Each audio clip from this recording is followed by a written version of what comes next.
Bismillah ve salatu ve selamu ala Resulillah ve ala alihi ve sahbihi ve men vale. İmam Mavardi rahmetullahi aleyhinki Edebuddin ve Dünya namlı kitabındaki dersimizin bugünkü devamında İmam Mavardi rahmetullahi aleyh mal bilen ilimniki farkını siliştirip bundaqdaydı. Ama mal dunyoga kelsak, o bir yo'qolib ketadigan bir ko'langi soya deydi. Va shundoqla o'zi yolg'onch narsa va almashib turadigan Kəsimi yəni qaytıb ketadigan, joyiga ketadigan, boshqa yerga ketadigan bu yolg'onch narsa bu. Bu mal dunyoninki ko'pligida hech qanday bir fazilat yo'q. Agar mal dunyoning ko'pligida fazilat bo'ladigan ish bo'lsa, Alloh subhanahu va taolo o'zining risolati va payg'ambarligiga tanlagan payg'ambarlarni alohida buning bilan ne'matlantirib, bularniki xosligini mal bilan taxambak oshirgan bo'ladi. Ko'pincha Allohniki payg'ambari Allah Teala bularga bergan alohida o'xshamaydigan karomatlar, xususiyatlarniki bo'lishiga qaramay va butun xaloyiqlardan bularning darajasini yuqori qilganligiga qaramay, bular umuman kambag'al edi. Hatto bular oddiygina ketarlik yoki yetarlik mol dunyoga ega emasdi.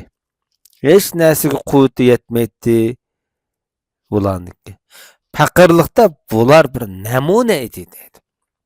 Şoňlaşqa Bahtari degan shoir shundoq deydi. Faqirlik payg'ambarlarning kambag'alligiga o'xshash kambag'allik deydi. Ya'ni kambag'allikni silishtirib, bu payg'ambarlarning kambag'alligidek faqirlik bo'lsa, g'urbat va ishq bo'lsa deydi, yoki sig'inish bo'lsa, buning hammasi bir bir balo emasdi. Demak, mushunday kambag'allikni, g'urbatni balo hisobida musibat shaklida sanab, bu musibatlar hammasi ayrim-ayrim musibatdir deb shundoq degan. Bu yerda bir she'rni misol kelishki maqsad kambag'allikningki eng tuvan darajasini payg'ambarlarni misol olgan. Maqsad shu. Endi mol dunyoda fazilat bo'lmaganlik uchun Alloh taolo buni kofirga bergan. Ko'pincha mu'minlar, musulmonlar bundan mahrum qolgan. Shoir shundoq deydi. Bu shoir shundoq deydi. O'zing mol dunyosining qanchiki eshig'i biqib, ba'zi insonlarning kofirligi, mushrikligiga ziyoda bo'ldi. Yoki qanchiki kufri aqidasi yoki mushrikligi ziyoda oshgan siri mal dunyosi ko'paydigan odamlar bor. Ba'zi mu'minlar bor. Bularning iymoni shu faqirlik qanchalik oshgan siri bularning iymoni ajoyib yuqorilaydigan, iymoni chingiydigan odamlar bor. Amaliyotda bir dirham pulim yo'q. Ey davrni malomat qilib, davrni davomli ayblaydigan, davrni malomat qiladigan qaqshig'uchi dedi. Bo'ldi, to'xtat demoqchida. To'xtat demoqchida. Bu davr taqdir, bu ma'murdir. Ma'murdir degan ya'ni Tangri tarafdan, Alloh tarafdan buyurilganini qiladi demoqchi. Taqdirda yozilganini qiladi. O taqdir yoki davr o'zing shu buyurilgan buyruqni yoki shu qilinmoqchi bo'lgan shu qil degan ishlarni davomlashtirdi. Shuni ham qiladi. Sen qaqshima bo'ldimda davrdan qaqshima, zamondan qaqshima demoqchi. Haqiqatan Ali ibn Abu Talib radhiyallohu anhu ilm bilan mol dunyoniki fazilatini bayon qilib bundoq degan. Ilm mol dunyodan haqiqatan yaxshi. İlim seni qoğdaydı, sen mal dünyani qoğdaysan.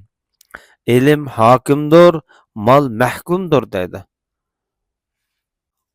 Mal dünyani yıqqan kişiler ölüp dünyadan ularning izi qolmadi. Ama ilim yıqqan, ilim irfan egallagan kishilarning o'zi bo'lmagan taqdirdimi, ularning obrazi qalbda mangu hayot davom etyotdi. Deb shunaq degan. Bu Ali ibn Abu Talibning hikmatli so'zlarining biridir. Ba'zi danishmandlardan o'z vaqtida so'ralganda, qaysi afzal? Mol dunyo afzalmi yoki ilm irfon afzalmi deganda, bu vaqtda javob qaysi afzal demoqchimisan? Undaqda mal yaxshimi, aql yaxshimi? Mal dunyo fazilatlik yaxshimi yoki aql yaxshimi? Degan gap kelib chiqadi undaqda. Deb shunaqa degan. Demak, albatta insonniki tabiatida o mal dunyoga nisbatan aqllar silishtirgan vaqtida albatta aql berilsa u nihoyatda katta ne'mat. Lekin konkurs silishtirgan vaqtida Salih ibn Abdul Qaddus degan kishi shundoq deydi. Chunki hamda mal dunyoni aql bilan, ilm bilan to'plag'il bo'ldi. Lekin ilmni mal dunyodan to'plag'il bo'lmaydi. Demak, bu fazilatni shunday bilsak bo'ldi demoqchi bu yerda. Hamda Salih ibn Abdul Quddus o'z davridagi nihoyatda donliq alloma shoirlarniki biri. Bu odam o'zi shundoq deydi. Asli bu she'r uzun bir she'r, lekin bu she'rniki ma'lum qismini o'zgartib qisqartib olibdi. Bu odam bundoq deydi. Hamda kishilarning ichida sanosi maqtashga sazovar bo'lgan odamlar bor, masalan, o'ziniki boylik bilan. Bu nihoyatda mol dunyosi ko'p, ajoyib boy odam degandek, bunday kishilar orasiga taralgan madhiylarningki foydasi yo'q. Yoki bunday kishilarda yaxshilik yo'q deydi. She'rning oxirgi mazmunida asli mol dunyoga sexlik va mardlik uchun beriladigan bir sinov xarakterlik bir ne'mat. Lekin buning mardligi bo'lmasa, sexlik bo'lmagan ahvol ostida bunday boylarda yaxshilik yo'q demoqchi bu yerda.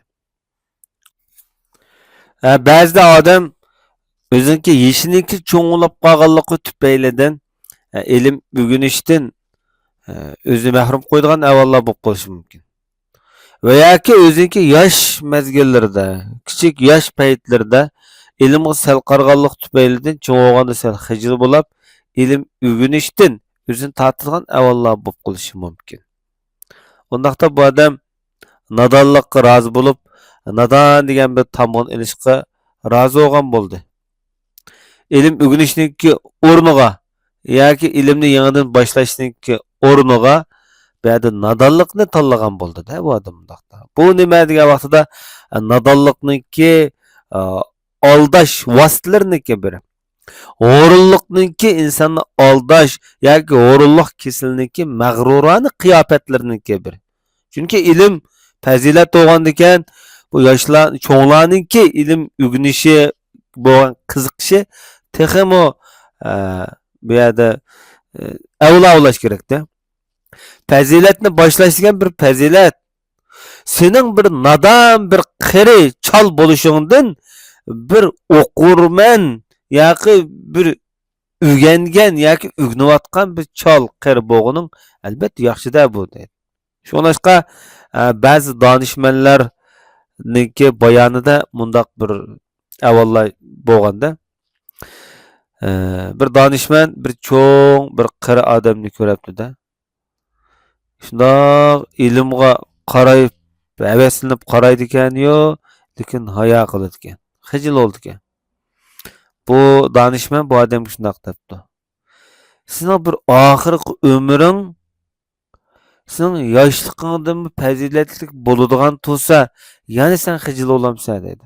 Sen oxirgi umring yosh holtingdan texminati bilimlik, bilgan, his qilgan, tushungan bunda bo'lishdimi sen xijil olamsan deb bu kishiga bunday bir tarbiya bergan.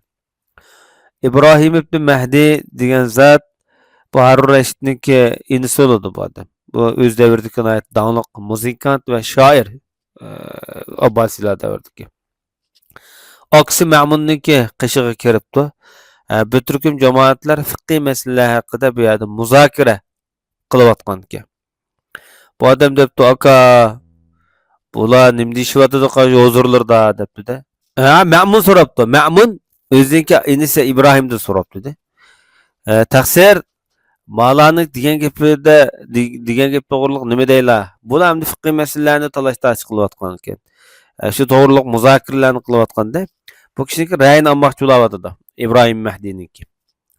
Degandikin Amirul Mu'minin Mavlay kichik vaqtimizda biz o'sha o'yin tomoshaniki kayni kirib, naqsh muzikalar o'tab, yoshlarniki kayni kirib ketib qoldik. Çoğun olganda endi bunun bilen öğrensek qanday bolar degendek fikirni beripdi-de. Degendiki Ma'mun depdi. Bugün demiş öğrenmeyse elimde. Küçük vaxtında, yaş vaxtında o behuda gün ötküzettin. Adım demiş öğrenmeyse. Ha? Bu ilim öğreniş bana oxşaş bunda adamlarga nisbətdə yaxşı emasmı texmo? İşimiz çoğ oyganda depdi. Degenki elbet şundaq depdi. Taqsir şundaq depdi. Ma'mun yana senin bir ilim öğrengen, ilimni öğreniyotgan holatda ölüp ketkening, dunyodan ketkening, sening nadonlikqa qanoat qilib yashab qolganingdan albatta yaxshi. Shuning bilan yani bu odam debdi. Undaqda men ilimni qanday vaqtda o'rgansam yaxshi menga debkin. Hayotla bo'lsang, ilim o'rgansang yaxshi. Endi kichik vaqtida bilmagan bo'lsa bu o'zirlik. Ya nadon deymiz, ya bilmadi deymiz, ya hech qilmadi deymiz. Amaliyotda nadonlikning o'ziri yo'q. Nadonlikning gunohi yo'q deydi. Hamda bu odam yoshlarniki masalan bu sal qarash masalasi bek uzun davomlashib ketmagan bo'lsa, yak uzun mezgil bu ilm o'rganish masalasiga sal qaramagan bo'lsa, normal ma'lum vaqtlar hamda o'rganmagan bo'lsa, o'zinki muayyan davrlarda masalanchi, bu o'zirlik. Buni kechirgil bo'ldi, buni aybligi bo'lmaydi. Lekin hamda hozirgidek mundaq o'rganish sharoit turib va yoki o'rganishning fazilatli ekanligini bilib turib yaş bir yerga berib turib o'rganmaganlikning o'zi nihoyat ayiblik demoqchi. Chunki İbrahim Mahdi aksine o'sha mushunchalar bir xalif turib ham cho'ng bo'lganda qirg'a vaqtida hozir ilm o'rganib yuramlar degandek bir ayiblik gaplarni qilgan bu yerda. Shunlashqa bu xalifa o'ziniki inisiga alayda o'tag'izib bu yerda bu nasihatni qilyotdi. Hikmat durdanlarda aytilishicha hamda kichiklarniki bir narsa bilmasligi bir o'zirlik. Bununki ilmi mahqur. Yani çoğunlar yoki xalq umum vakilligi Allah diqqat qilib ketmaydi. Kichiklarniki ilmiga bir narsa bilib ketsinmi. Yoki bilmasa uni bek aybligi bo'lmaydi kichik vaqtida. Ammo cho'ng odamning bilmasligi, nadonligi bu qabih. Avval. Onunki bu ilmdagi noqisligi bir xil xatarlik, bir ig'ir bir ayiblik avval bu.